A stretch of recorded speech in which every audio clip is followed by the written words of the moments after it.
All right.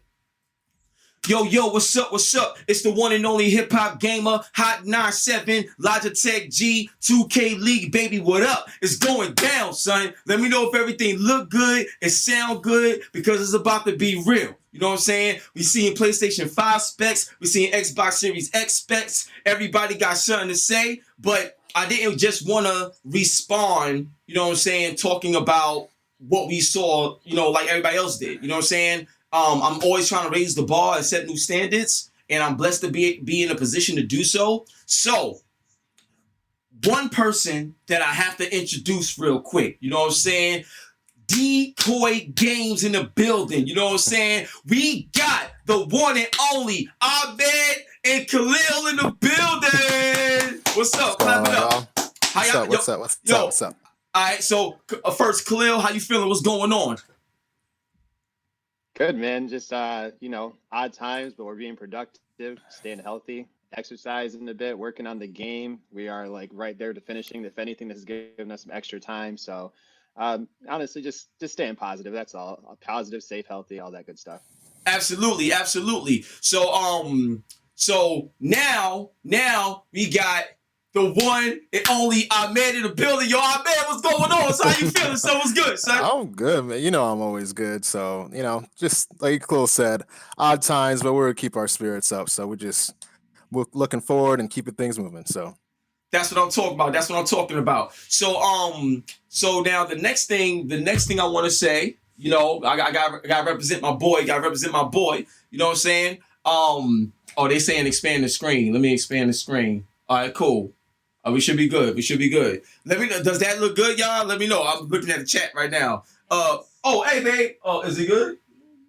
Oh, all right, cool. All right, just make sure we're good. All right. So now, last but definitely not least, the one and only co-creator, you know what I'm saying, of Call of Duty, you know what I mean? Got the new project called Roomy. My man making big things happen, the one and only Chance Classico. What's going on, baby? What's poppin', sir? Do rad things. I love the shirt. So first off, how you feeling right now in this time? I know you out in Orlando. Like, how's everything going with you, bro? Pretty good. I pretty much haven't left the house for the past 3-4 days. I get in the car, go to my office, get out, really no contact with anybody for the most part. Luckily, I'm one of the few people that my work is like tripled or quadrupled since the virus because my company does remote working software. So I'm super, super busy. That's what I'm doing right now. Wow. Trying to keep the economy moving, you know? All right, so shout out to Leroy Tucker in the chat. Let me know if everything looks good and sounds good, please, right now in the chat. So here's the deal. We're going to start it off like this. Before we get to the PlayStation 5 and the Xbox Series talk, I really want y'all to know who, y'all talking to and what they do and what they've done so you can understand the importance of why I decided to go this route with speaking on this matter. And you're going to see a lot of these things to come because there's things I can't even mention right now that I'm up to. So stay tuned. HipHopGamer, you know how it goes down. So, all right, so Chance, I want to start with you, man. Can you give the people a little bit of your background and your significance when it comes to game development and the state of game development in your opinion in terms of technology? Background and what's going on. So I got into games just playing. My first game was probably Pitfall for Atari 2600. Got into PC gaming in the 90s, a lot of adventure games, Quest for Glory, King's Quest. That got me interested in development, started writing my own text adventure games. One of my first text adventure games was a dentist who took over Compton. Wow. Text-based. Yeah, I haven't told you about this. No, bro, you ain't tell me about that. Oh, that's crazy. It was a text-based adventure where it's like a parody on 90s like gangster rap. And you're meeting all these like rip-off Ice Cubes and Snoop Dogg's and you're a dentist trying to recover your dental tools. I was like 15 years old. This is 94. This is crazy. I was like, well, no one's ever going to play this because I'm locked in my room in Indian Harbor Beach, Florida. No way to distribute it. So I went to school for animation over in Orlando at Full Sail. And learned some actual skills to make something with graphics and whatnot. Wow. I worked on Medal of Honor for my first game, Medal of Honor Allied Assault. My first level I ever worked on was D-Day, like the D-Day level. What? Hold on, son. Stop lying That's to me. an Are you iconic level serious? right there. Yo, Chance. When I see you again and after this virus, you gotta. I need a big hug, bro. After the virus, all right? I need a big hug. So that's crazy, son. That's crazy. I know. You want to fist bump through the camera? Yeah. There we go. That's crazy. Now, continue, bro. Continue. That's amazing. Yeah. So worked at this company called 2015 in Tulsa, Oklahoma. I actually had gone out to LA looking for work because it's where a lot of the studios are. I slept in the back of my 88 Honda Accord for a couple of weeks, parked at a Gold's Gym with like top rolled up in the windows. Yeah, I was trying to find work, and I grew up kind of like bounced between like lower middle class to upper poor. I wasn't no food poor. I was like sometimes no electricity poor. Wow. Food over electricity. Yeah, I know what you're talking about. Wow. And it's for me, like I was just like, when you grow up in that situation, it's just life. It's just what's normal for you. And so to pull off stuff like that, sleeping back in your car, it's not a big deal. And so I did that, didn't get any work, was driving back to Orlando because that's where Full Sail is, and stopped in Tulsa and then got an internship on 2015. At 2015, 3 weeks later, they hired me. And yeah, I was 19 or 20 working on the D-Day level. I was doing my first animations where guys on the ground that were convulsing. Wow. And because that's a pretty easy animation. Guys just shaking, looking like freaking out. And then eventually they gave me some responsibilities doing the weapons. Like I worked on 1 or 2 weapons, the Medal of Honor. And then in 22 of us left. And just to clarify, it's kind of weird because I hear the term co-founder, and to me, I think of just 2 people. And I like to clarify there were 22 of us that worked together that made a mass exodus to the Infinity Ward. So props to all those people. A lot are at Respawn. Some came back to IW. Some are in Epic. And so I did that, and just had to make a game that would compete with Medal of Honor because we left EA and worked with Activision. And so we made the game we wanted to make. When we were on Medal of Honor, we had a little bit of too much influence from business side, the publisher trying to tell us what to make. And really, you want your creators, your developers to have that freedom because they're the ones that know how to make the games. You don't go into your publisher's office and start, like dicking around with their charts and their bar graphs and crap, Yeah, absolutely, yo, Chance, I love you, man. I love the way you break things down, man. So, we're gonna come back to you because I really want you to talk about Rumi. But before we get into Rumi and what you got going on with that, Decoy Games, man. Ahmed and Khalil, I love you guys. You're my brothers, man. Ahmed, I'll start with you. Give the audience a background on how you got into game development and the importance of people understanding, how this works. Like even as a consumer playing games, but let them know your journey as well. Yeah, so me and my brother got into game development pretty much right after college. We started doing Flash games in college, very simple games, but we always wanted to be on consoles. So our journey, we were self-taught, we're self-published and self-funded. So we took a path where we want to kind of push ourselves and always try to kind of compete with more of what the AAA games try to do is from definitely a technical perspective. So when we first started, we always wanted to be on all consoles. It was a long journey, so it took us about 8 years to teach ourselves how to go on each platform, then also getting the attention of each publisher. Wow. But just through that journey, we're able to learn a lot, understand what it really takes to actually make a game on each platform, and also how to make it with online play and things of that nature. So our game that we're working on is Swim Sanity. It's an underwater shooter, competitive cooperative game modes. We've been showing off quite a bit in the last couple of years, especially in the New York area and Boston area. We're slated to release this year. So right now we're really focused on just trying to get that out. Also, some new announcements should be coming out soon that I think the fans are really gonna like. Can't wait. It's been a long journey. We're really, really excited, but also really excited about the new platforms that come out later this year. So happy to be on the show and talk about that. Definitely. All right. So now, what I want to ask you, all right. So Khalil, check this out. When it comes to your journey and understanding how games, is made, and y'all teaching yourselves all these things, what's the biggest difference in your opinion when you look at something that's AAA and you guys are independent?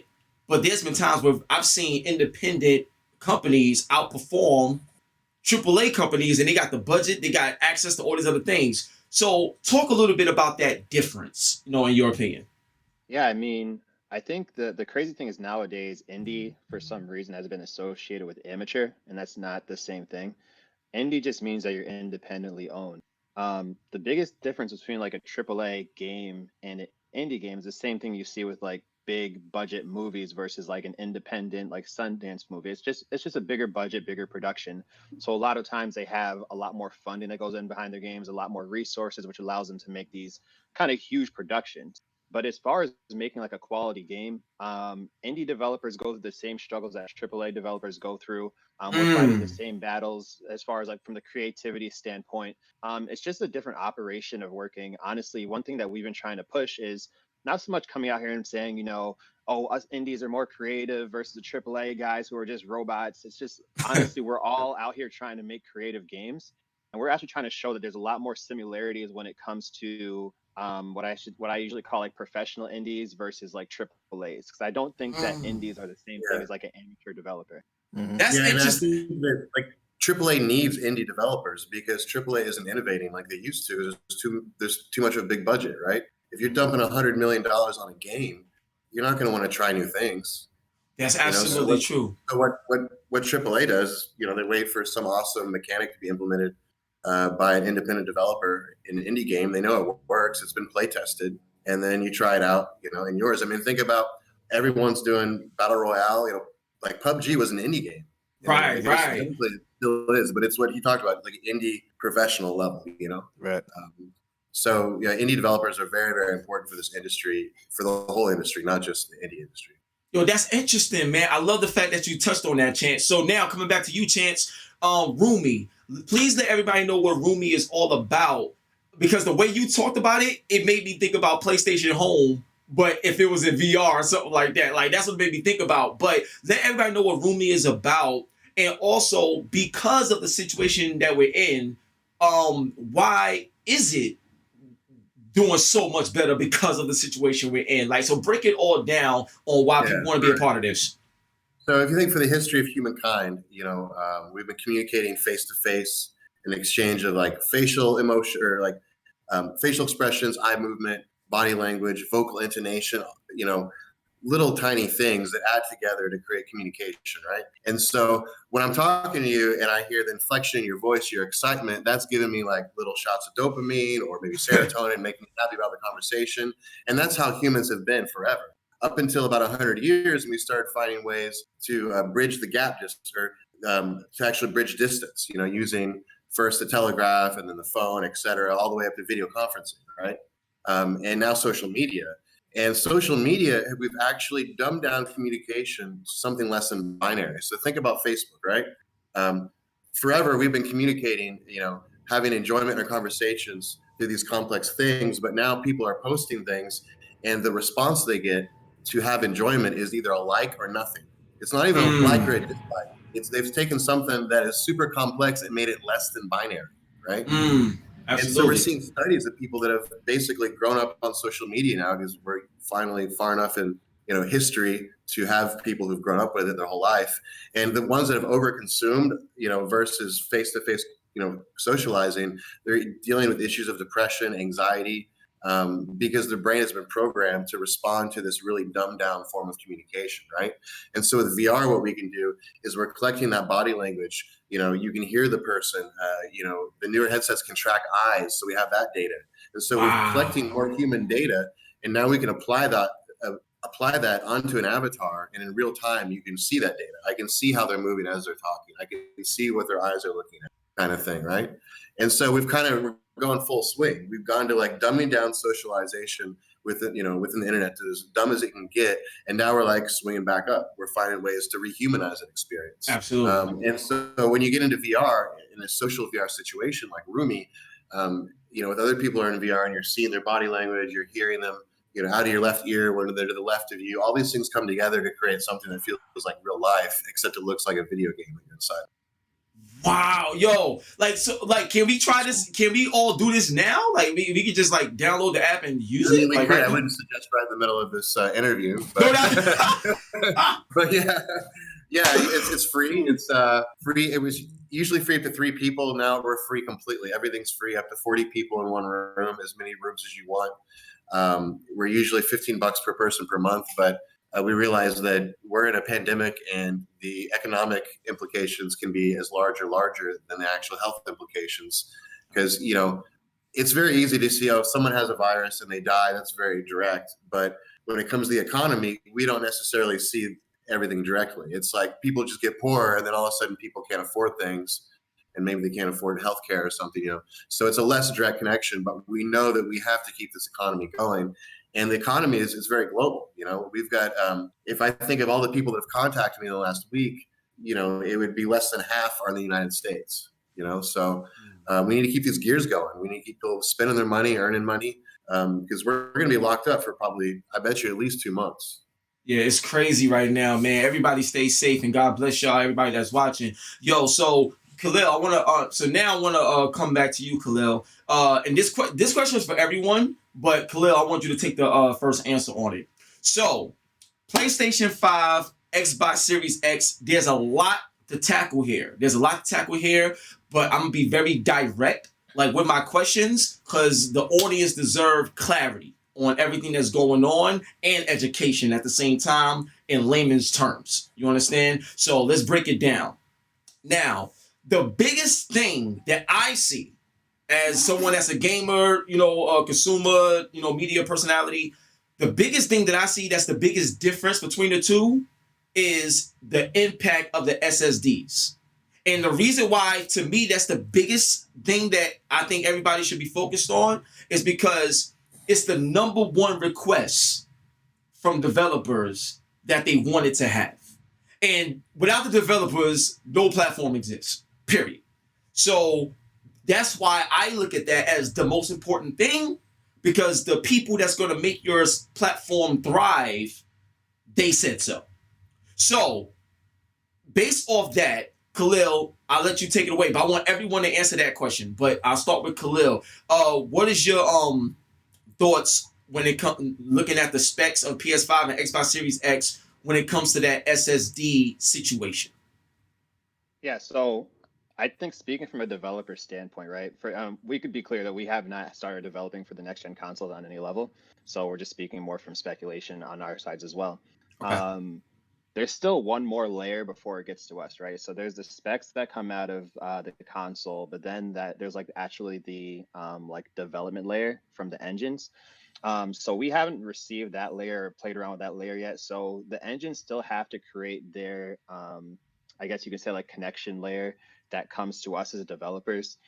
So we need to see what that looks like before we really have any personal opinion on development for either the PlayStation or the Xbox or any of the next gen consoles. One thing I was telling Ahmed yesterday is like, it's kind of crazy going into all this, especially yesterday being such like a technical deep dive.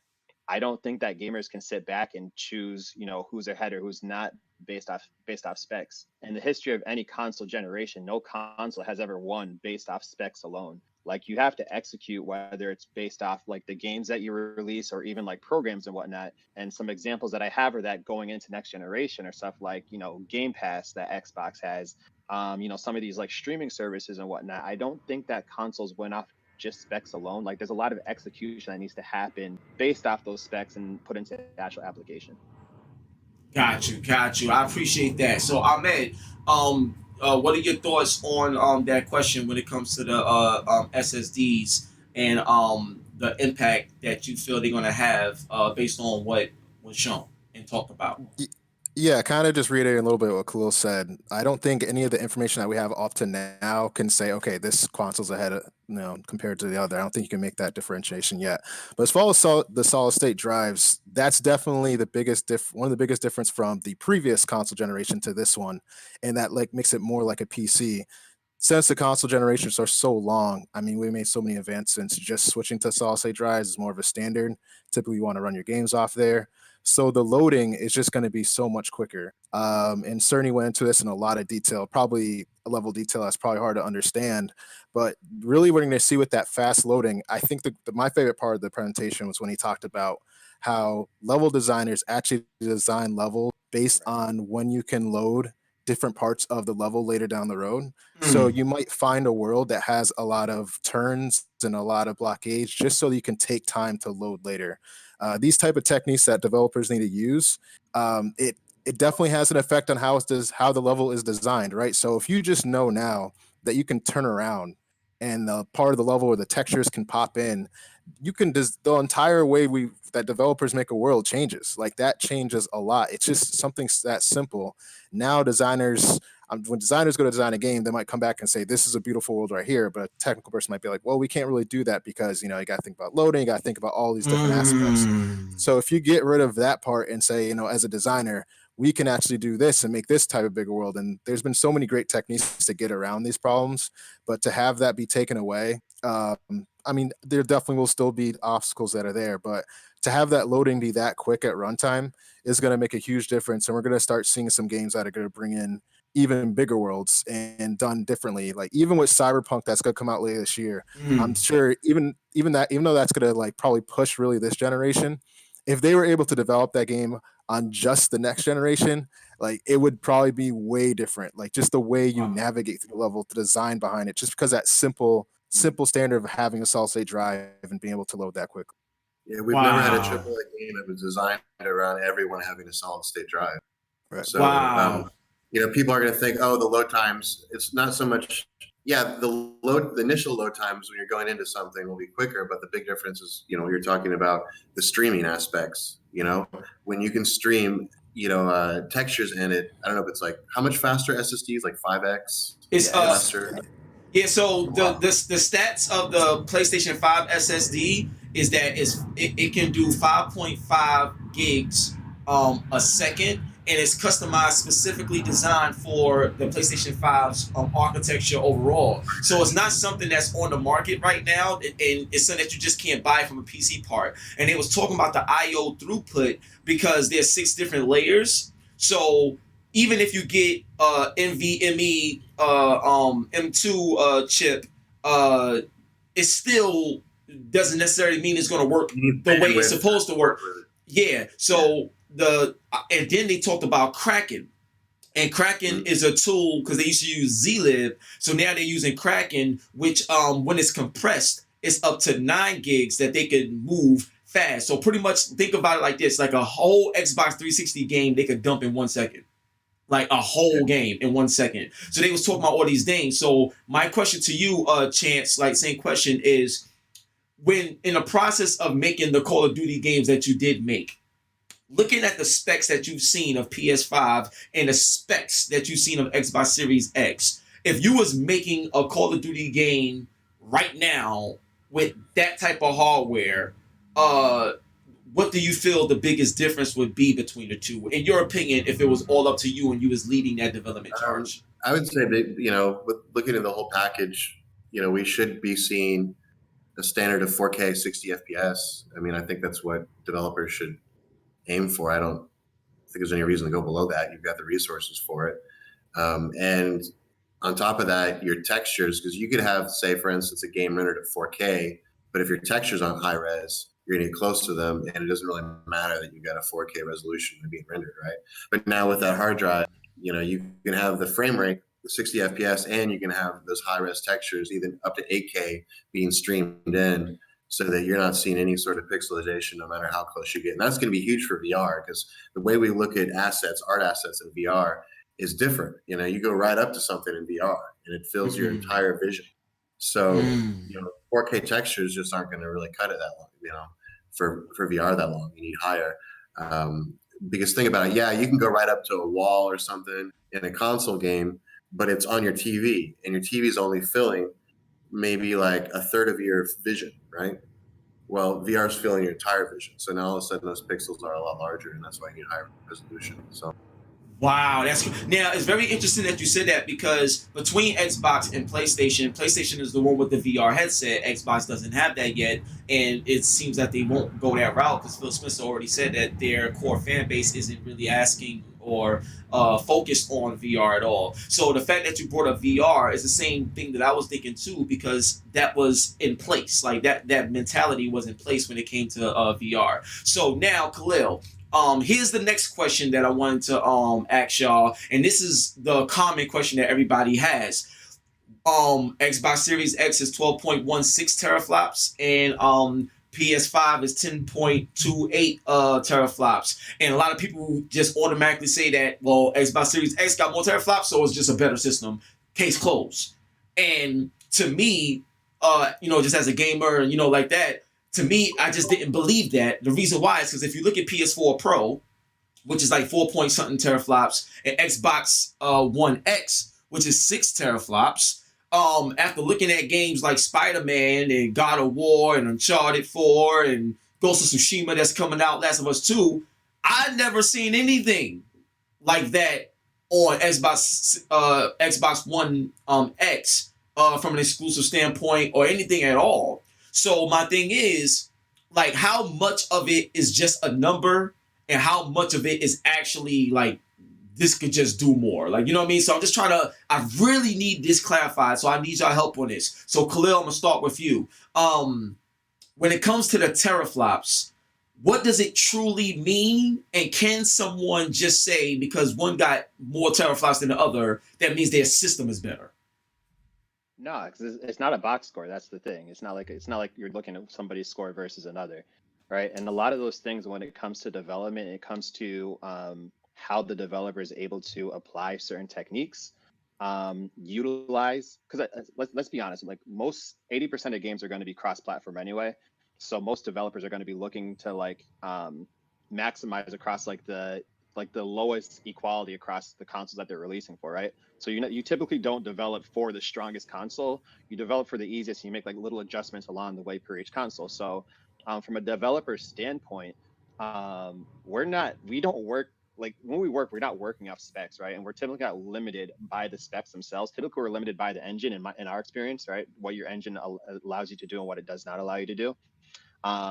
So yeah, so things like the teraflops in the consoles, I do think the SSD angle that Ahmed took made a lot of sense as far as like level development. But to be honest with you, a lot of these specs don't directly affect us as developers. The engines have a lot more of an impact to how they utilize those specs based off the different consoles. So like I said, for me, with a lot of these different statistics that I saw from PlayStation yesterday, even though Xbox came out with stronger specs just that I value, I need to see a lot more with hands-on experience, because you just can't make a ton from just the specs alone. The developers are honestly, I should say, like the studios are the ones who actually are the ones who perform that power. Got you. All right, so Ahmed, same question to you and your perspective. When it comes to just teraflop number and stuff like that, and on top of that, Mark Cerny literally said the same thing you said, Khalil. You just can't look at this and it equals that. Like, it doesn't work like that. He talked about compute units and all these other things as well. So when Mark Cerny spoke about that specifically, how did that hit you as a developer, Ahmed, when you got a chance to witness that and hear what he said? Yeah, and it's really when comparing to PS5 and Xbox Series X. I think more importantly, it's the fact when you compare both of them to how the PC specs are now, so you can kind of get an idea of how close it is to PC games. But I also want to kind of go back to one thing you brought up about the PS4 games. No, they look so much better than a lot of maybe some games you see on Xbox. Well, the reason because that is when you have a development team that focuses just on that platform, they're able to take advantage more of that platform. They actually have tools to really go into the hardware itself to bring out the best of that console. So you'll always see an exclusive on each console will always be the best representation of how well that console will go. Like Halo Infinite, I'm sure will look the best out. Will look better than a game that has to go cross-platform, because as soon as you do that, like I said, especially with AAA games, that much budget is put into making sure it runs on platform. So you're probably not able to go as deep in each particular console as, say, a Last of Us or a Spider-Man will. So as soon as it's cross-platform, it's always not going to be the best version of that platform, which is why exclusives are important. Exclusives are definitely great because you see like wow, these exclusives are such good quality because they can just focus on that, and that's why it brings the best out of your platform. So yeah, the teraflops, I wouldn't focus too much on that as far as is PS5 more powerful than Xbox, vice versa. I think it's more of just seeing that they both made a huge jump from the last generation. It's very close As to a whole, you got to take them both together and see. yeah, it's very close to the PC, and then people will try to use that to speculate what the price is going to be as far as what they offer. But I think in general, that's how you got to take it. All right, It's kind of like if you got a fancy car, like a sports car or something. You got a Nissan Skyline, but you put grandma behind the wheel.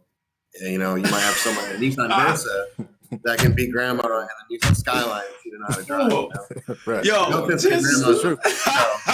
It's true. We love it, grandma. Thank you for cooking for us and taking care of us.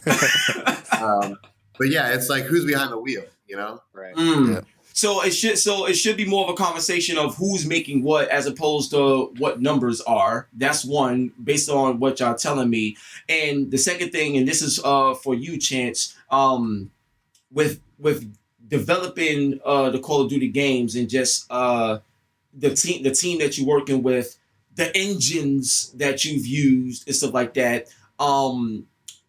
Based off the engines that we know now, like when you look at Unreal Engine or Crytek, and Sony got a bunch of exclusive proprietary engines that only they use. Like, what I'm saying? Obviously, when you look at these engines based on what you said, Chance, what do you feel is something that you could tell the audience that's like a truly stick out defining factor, that if you was looking at a spec sheet, this is something, if there's anything you're going to zero in on, or if there's anything that you're going to take away from all these specs, for those that don't understand it, from a game developer standpoint, you need to really zero in on this. This right here is the key to the tool sets, the engines, what the capabilities of the developer is going to be. This is what you should focus on if you're going to focus on anything. What would that be?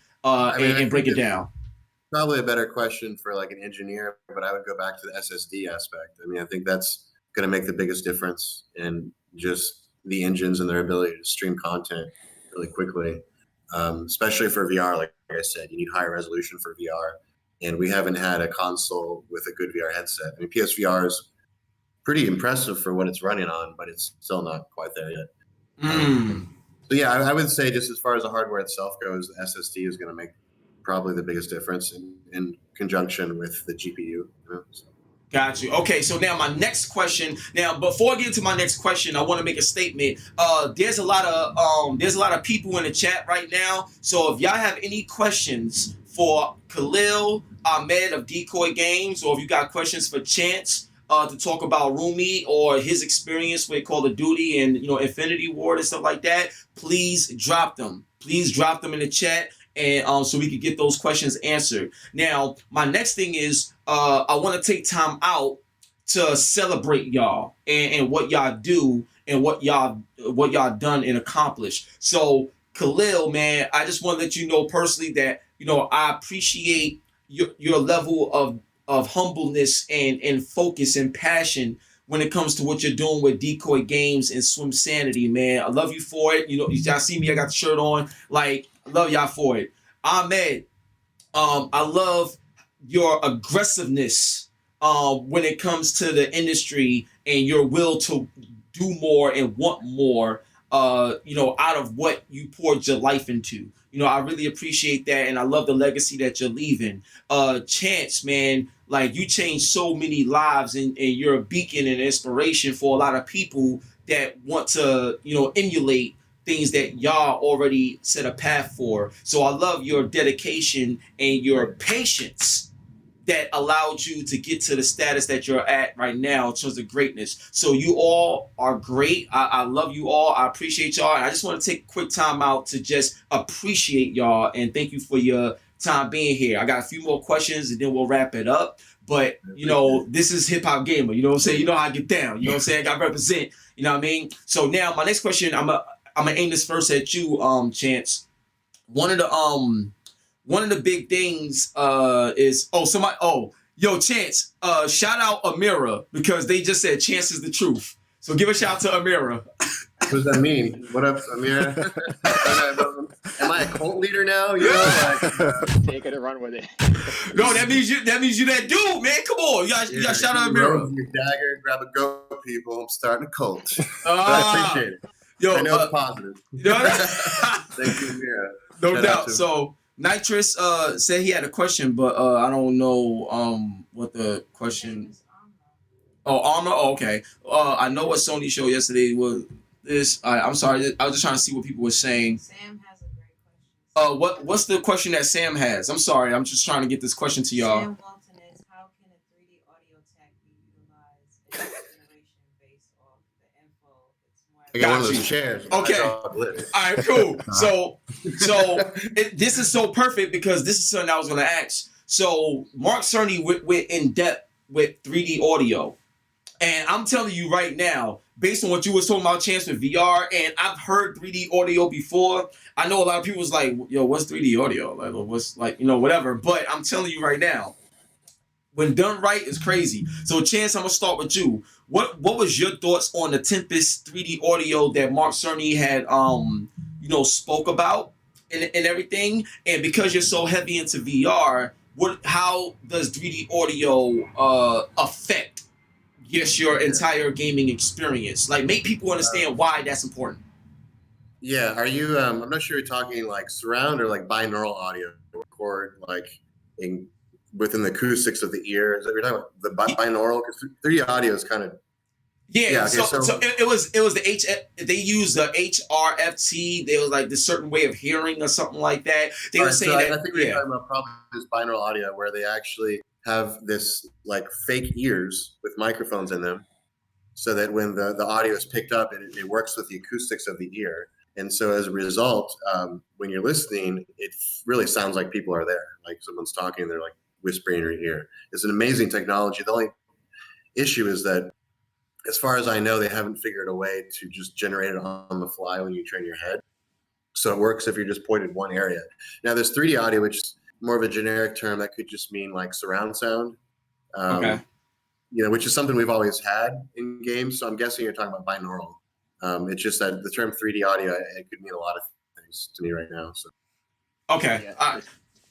Just to jump on that real quick, I do think that I heard a lot of the audio stuff that they were talking about, and once again, some of it sounded like things we already had, some other things sounded kind of creative, but I do think that in gaming, we focus so much on the visuals, like, oh, this game has great graphics, this one looks better than the last one. I do feel like audio is like the next step for games to take to make things more realistic, because there's so many things that you can do to make audio more realistic. But not just that, when the audio is right, it actually takes the realism to like the next level, right? Like if you play certain games that have very well crafted audio and like certain dialogue going on in the background when a guy's a certain distance away, it brings you into that like realm of this is really happening right now. So if the next gen consoles are able to make like a significant leap in that area, it's going to be one of those like low key kind of silent killers as far as like, oh, they really did this the right way for the next generation. Because I mean, like, we're always expecting better graphics, right? We're always expecting things to look better. But audio is one of those kind of underdog great qualities of the game, including soundtracks as well. So absolutely. Something that when done really well, people don't notice it sometimes, Right. After playing Dead Space, audio matters, bro. I'm telling you, son. That joint is crazy. Even playing like Call of Duty right now, and you see I got the Logitech, Pro X series, shout out, that's family right there. You know what I'm saying? But when you hear that sniper shot and that joint ching like that, that joint is crazy. So I can't wait to experience this audio that he's talking about as well. So now, a couple more questions. I want to wrap it up. So let me get down the audio thing real quick. Oh, all right, go ahead, bro. Go ahead. All right, so I worked on doing some prototypes for the Microsoft HoloLens, which is mixed reality. So as Chance talks about, is VR where you're pretty much in the immersive space. There's AR where typically you see objects within the world, but mixed reality tries to have a mixture of the both. What they did is they had something called spatial sound. So really when you hear it, you're not sure you're about to hear, but it's basically the fact that it's not just surround sound, because surround sound, if something's in the back of your head, but the spatial sound allows you to know the distance as well. So when you hear something, the distance. So when he talked about in that presentation about the rain, you can hear like literally distance of the rain going through there. So now, but putting that into a headset and into the experience, I think will definitely bring things out. To me, I think this is really focused. I feel like PlayStation basically said that we are teeing up this next console to support the PSVR 2. I feel like they pretty much announce that by talking so much about the audio, because I still think realistically you need that hardware and just more consistent hardware to always apply it. And I think that will be applied, using that. So they'll get that surround sound type of thing. But it's that, so for people to understand, it's not really the fact you can know the direction, it's the distance plus the direction that makes a big difference. And the fact that the technology is built in, then it allows developers to utilize it better. So I mean, you can probably try to simulate that with current technology, but it's just not going to be as effective. So if they build a technology within there, at that point, then now developers have a much easier way to simulate it, especially maybe it's like if I just put a sound of rain and then maybe the Sony console now just does what it needs to do. So that just, once again, allows things to make it easier for developers to do things, more bandwidth to do things, so you see games take advantage of it more. I'm just curious how many developers are actually going to take advantage of it. Because I mean, even on like the last gen consoles, I feel like there's a lot of, as developers, you start looking to the features that these consoles have. And there's like a lot of, I can't speak to the specific console, but there's consoles that have specific like rumble features that no one utilizes that are like kind of advanced like rumble features. And I'm just curious when, these new audio features come out, how much, developers will actually jump on that based off, like the time of the dev. That's why I think it's going to just be VR. I think it's VR thing. Yeah. Got you. Okay. So I got like 2 more questions, y'all. This is going to be crazy. It's going to be crazy. So now, backwards compatibility, right? Now, January 1st, I put out an article and I confirmed it. I said it's going to be from PS1 to PS4 backwards compatibility on the PS5. They had patents and everything. There was one patent in particular that was revealed yesterday on Mark Sony's stream when they talked about the native mode, the PS4 mode, the PS4 Pro mode, then the PS4. And then one of the things that he said was that when the way they did it before, it was very expensive because it was system on a chip, which is the PS3 had the backwards compatibility with the PS2 and the PS1 with the 60 gig fat PlayStation 3, right? So now they recreated the way backwards compatibility could be done. And the reason why I'm asking this question is because it ties into the difference between having a fixed hertz versus a variable rate of hertz. So Chance, just to bring you up on speed real quick on the question, I'm talking about backwards compatibility, and I put out an article January 1st talking about it, that PS1 through PS4 will be there and everything like that because they recreated the way backwards compatibility would be done. One of the biggest differences of Xbox Series X and PlayStation 5 is the fact that Xbox Series X has a fixed clock.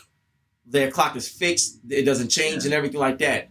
Whereas on PlayStation 5, it has a variable clock that changes based according to the needs of the developer, right? But it wasn't just that. So if you look at the way they're doing backwards compatibility, one of the things that Mark Cerny said was that when it's in, meaning that if there's any changes that come with PS5, if there's any low costs that they do or whatever it is, the backwards compatibility is in there. It can remain there. It's not like how it was during the PS3 era, with system on a chip. PC, where like on Steam, I've got my games from 13, 14 years ago or whatever on there. Play. I can go back and play 4K.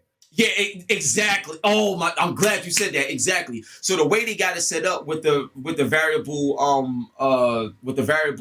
hertz, the PS4, the way that runs, it lowers the hertz so it could perform at that performance, because they were saying that if you take an old game but the PS5 is too fast for it, it's like it could cause problems. Even with audio, it could cause problems. Like, so even if you look at emulators, like a PlayStation 2 emulator, if you mess with the emotion engine a certain way, games is not going to run right. Even though you're playing on a PC.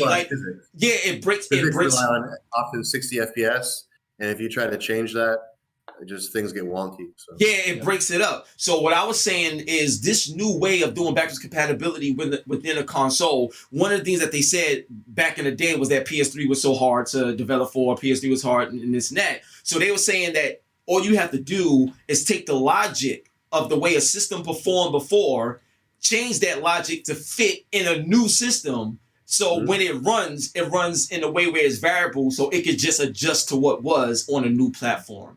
So what I want to ask y'all is, when it comes to backwards compatibility and the variables between the clocks, when it comes to Xbox and PlayStation 5, what are your thoughts on that when Mark Cerny spoke about that? And based off the new way backwards compatibility is being done, do you think that, well, I know, you know what I'm saying? I know what's happening, but do y'all think that you'll see the PS1 and the PS2 and the PS3 be able to run on PS5 now that they have this new way of doing backwards compatibility, and the performance of the overall systems when it comes to variable clocks versus fixed clocks? Go. I like Chance, I'll give that to you first. All right, these guys probably know better than these guys. Probably Probably know like better than that. me because I think both you guys are programmers, right? Kind of digging into this a little more. I got you. So I may go first. I make guns look cool, so All we right, get all deeper right. than I dug into. But I would like to see backwards compatibility. That's one of my, why I love PC gaming. And I play most of my games on PC unless it's an exclusive. Me too. Because I like having that library that's going to be there forever. And I could be like 70 and die and pass it on to my kid, and he's playing games from like 40 years ago. Now, I love that analogy that you said with the PC, because it's exactly like that. I could play everything. It's all in the same thing. So, yo, Ahmed, take it away. Then Khalil, you can take it away. All right, so I'm gonna have to disagree with you a little bit here. I'm gonna have to disagree with you. So I think this is kind of where you focus a little too much on the technical side, and things come above that depending on how the platforms decide to run their services. So I do think right now, if I was to give a slight edge between the competition, and only mostly because Xbox has kind of let everyone know a little bit, I definitely think in the backwards compatibility side, Xbox has an advantage. And it's mostly because they have a set way right now that's very clear of how they plan on releasing backwards compatible games. Like, it's very clear. It goes back all the way to Xbox. It's very clear that Xbox Game Pass is one of the services that they use to bring that to the players. And you can ask any company would love to have a subscription service be on their console that works well. Like, that's the money right there. PlayStation, I still think Sony has a lot of questions to answer surrounding PS Now, which I don't think it's definitely not as successful right now as Game Pass. And are they delivering games through PS Now still on the backwards? Because that's what they're doing right now. They're very focused on delivering through there. Just because that technology is there, it might not be in their best interest to still deliver it through that platform, because they still want PS Now, their subscription service, to work, but it's built on cloud. And maybe that cloud infrastructure is not updated, which is why they're partnering, I believe, with Microsoft Azure to try to push PS Now to do better. So I do think they have a lot to figure out as far as how they plan on working with their subscription service on PS5, and also how they plan on delivering their backwards compatibility.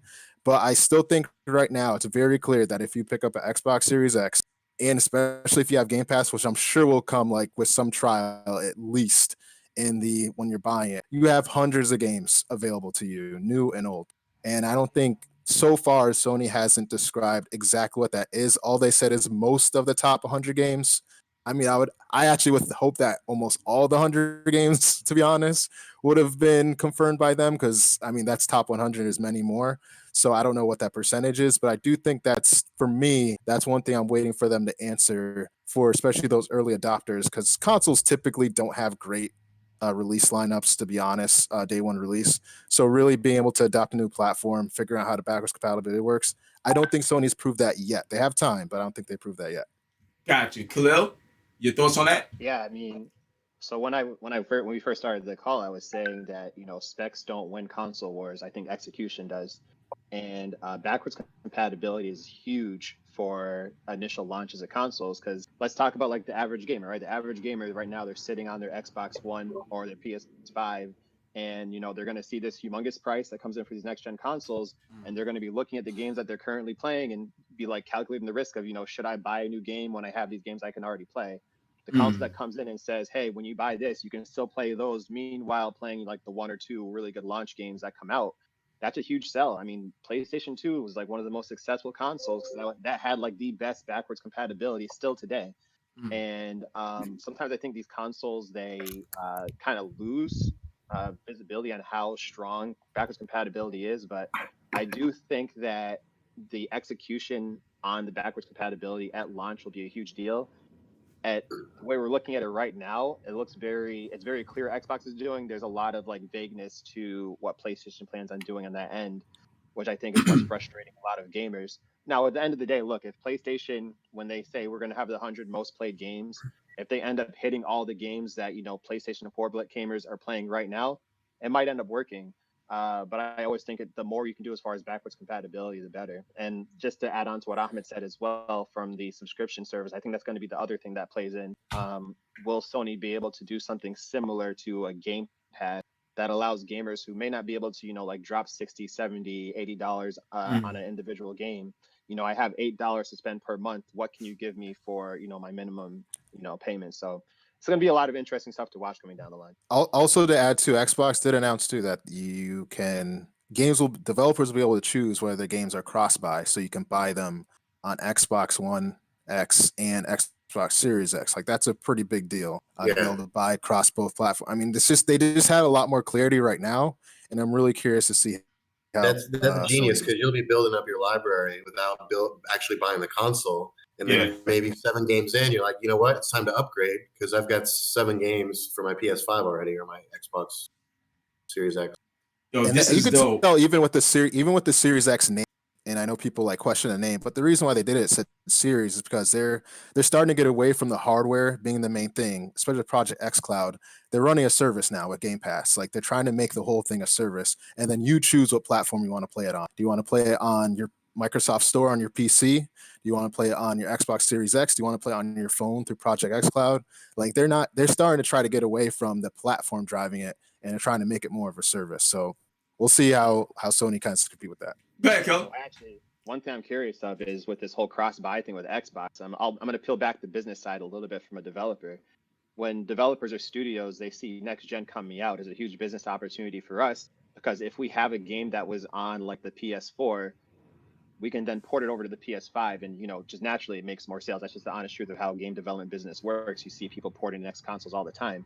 So as far as like supporting developers, I'm curious what that means for a developer. If I have a game like Swim Sanity on the Xbox One and I do the work to port it to Xbox One X, but then you buy it once for both consoles, like where's the payback for the developers and the extra work that they did to make an Xbox Series X game versus making, which is essentially like making two different. It's a port for us, so there's still work that goes into it. And if we're only getting one payment for both, is it worth it? I guess is one of the things I'm curious to see how that works from the developer and business standpoint.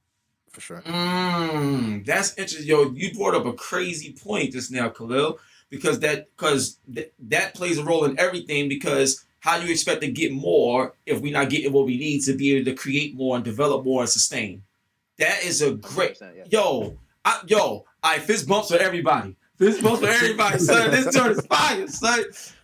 Yo. So, final question, and this for everyone to answer and stuff like that. And now before we go, real quick, I just want to make sure that I hit everything on the button in terms of things that y'all wanted to push and that y'all wanted to promote, that y'all want everybody to know about. So, Chance, Khalil, Ahmed, is there anything else that y'all really want the fans to know about that they should be focusing on that y'all doing right now, or things that y'all want to announce, or things that people need to look out for? Chance, I'll start with you. Is there anything else that you really want to highlight right now before we get to the final question, bro? I got something I'm working with the Atlantic Council as a consulting job, and don't want to dive too much into it. It's probably like for another time to talk about, but basically working with climate change resilience messaging for games.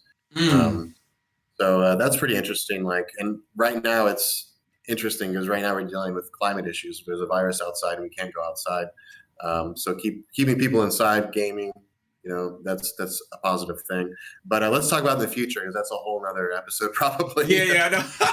Now, but I appreciate that, and everybody, make sure y'all go follow like Chance, like really learn about what this man is doing and what he has done and what's coming in the future with him, because he's gonna be everywhere that much more. So pay attention. That's one. You guys can follow me on Twitter at Chance Glasgow, or Instagram Krunko, KRUNKO.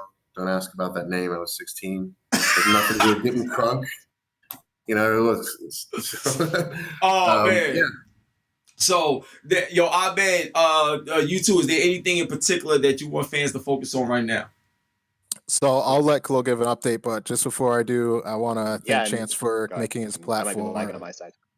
For making, because Chance announced earlier that he's making his platform free during this period. I just want to highlight that again because I think it's great where companies are using their own platform to kind of support everyone during these times. So I want to thank you, Chance, for doing that. Yeah, we got you. Yeah. Oh yeah.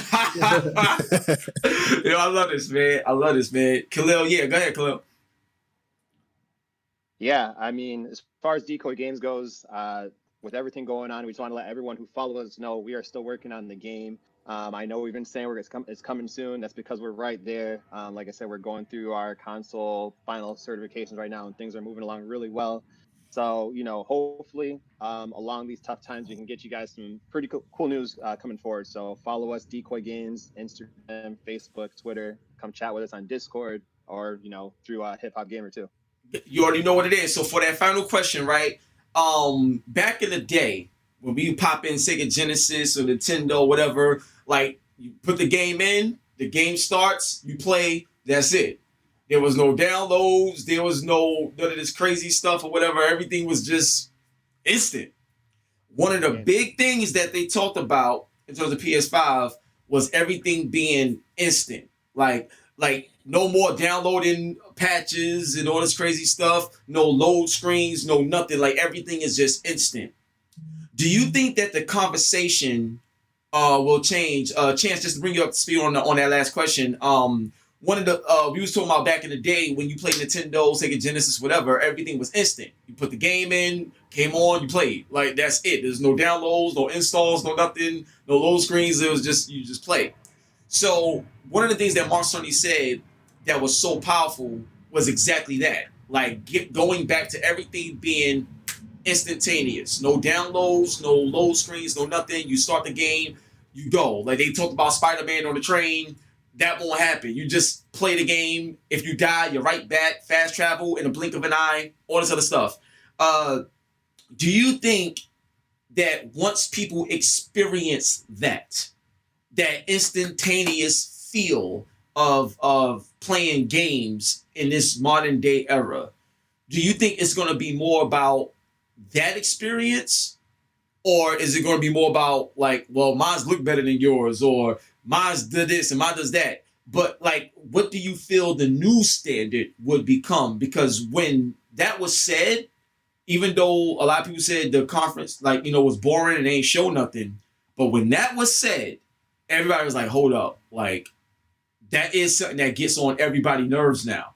Like the constant waiting. And even when Xbox showed off their resume features and some of the differences within their games, they were still loading. Not as much, but they were still loading. So what are your thoughts on the next generation experience? Do you really believe that the SSDs or the things that Mark Cerny said will come to fruition in terms of us being able to eliminate like load times, like for real? So Chance, I'll start with you. Go ahead. No! Chance, your mic's not mic! working. Your mic, we can't hear you. I could take it while he's I mean, you take it while he's getting his mic done. So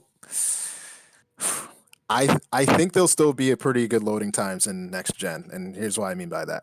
Because it's still up to the developer, right? They're gonna always try to push the console as far as they can, and I still don't think like loading is in a developer's perspective to what the user experience is necessarily the top thing.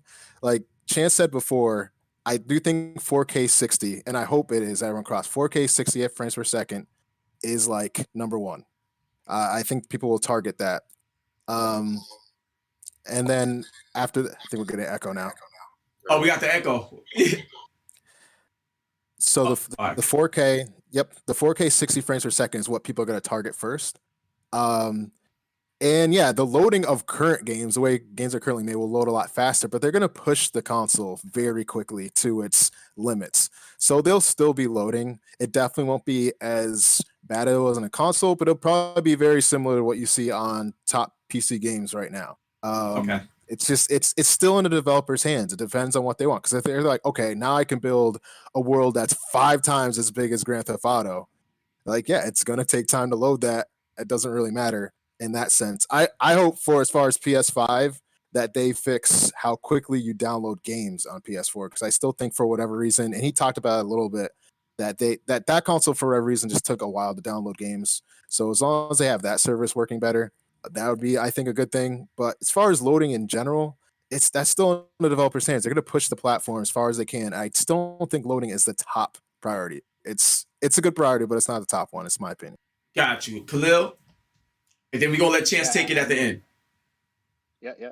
I think from a developer standpoint, as technology gets better, it's the way that people consume information changes, and the way we have to entertain them changes as well. Like going from NES to PlayStation gaming to like mobile gaming. Now people want their games fast. They want their action fast. They want to be able to do it anywhere. And I think as developers, we're always changing and having to get more creative with how we entertain people.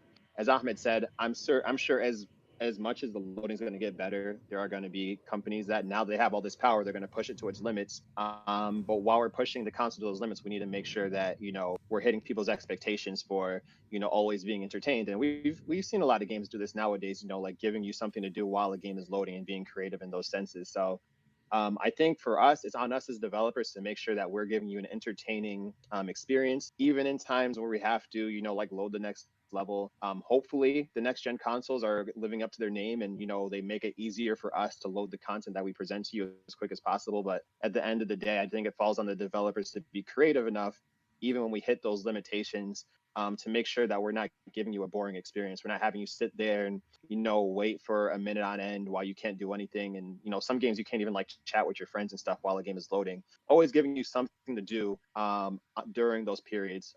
So look, I'm a JRPG fan, so I know all about drops and action and whatnot. And I just think it falls on the developer to make things entertaining all the way throughout the game. I don't care if it's from as soon as the credits start to once you beat the game, there should be no drops in entertainment. The way you said that was fire, B. And Chance, just to wrap it up with you, bro. Same question. That experience, you know what I'm saying? If Call of Duty or any other game that you ever worked on didn't have no load times at all, how do you think that's going to impact the entire gaming community once patches and all these other things kind of become a thing of the past? Is my audio okay now? Yeah, we lit, bro. We lit. All right, cool. Yeah, honestly, these guys covered everything I was going to say, so I don't sit here and repeat what they said. All right. So yeah, they nailed it. So. I've heard that. There we go. So look, y'all, I just want to say, to the fans and everybody out there, I appreciate y'all. Much love. Welcome to episode 1 of what I'm building, and it's called The Game Industry. So, this is something special. You will see more of it. I got a lot going on, but I really hope y'all enjoyed it. There's a lot that we learned today that we was able to actually know what they were saying, you know what I mean, and really get the information out. So great job, y'all. I appreciate it. I'm gonna be bothering y'all again, pretty soon. So get ready for some phone calls. But before we get out of here, I need to know, Chance, if you PS5 or Xbox Series X, based on what you know now, just for fun, if you can only choose one based on what you know, which system you gonna choose? I mean, I couldn't choose, honestly. As a developer, I've never really had, honestly, because they're both so similar and the games are going to be about the same. I feel like it's that false battle, like people like Battlefield or Call of Duty. Dice and Infinity Ward, we had no beef with each other. We played their games, they played our games. We both appreciate what we make. So yeah, I've never chosen. Unless there's a huge difference. Then I'm just I'm probably gonna get it on PC anyways because. Yeah, true. PC I want, so. Yeah, true. You got the new chips coming next year, so that's gonna be crazy. So Ahmed, if you had one choice, PS5 or Xbox Series X, based on what you know thus far, which one would you go with? Just for fun. Just for fun. I'll probably end up getting both, but I think the Xbox Series X has been a little better with their messaging, a little more clear what they're going to deliver. But then again, I think Sony's just kind of been waiting, so we'll see if they land on their feet as far as what games will come out at release and things like that. So there's a lot we don't know about PS5. So they definitely have a lot of information that we're waiting for that might change that. But I think right now, I said Xbox Game Pass is just a really good service. And I'm really trying to see what PS4 is going to try to compete with that. Got you. Khalil. PS5, sorry. PS5. All right, Khalil. So like this is I'm gonna have the answer nobody likes, but I'm gonna break it down. Bring it on home. Bring it on home, bro. It's like when people argue MJ versus LeBron, right? At the end of the day, you're gonna have people on both sides who can't stand each other, and you're gonna have people like me who say, "Hey, look, they're both great." In the meantime, you have Nintendo, who's like Tom Brady, who's also a great, but he's playing a different sport. So they're all doing great things. And you honestly, you have good arguments on each side. We just got to see how it plays out. We got to see their stats once they retire. You know what I mean? We got to see them finish the game.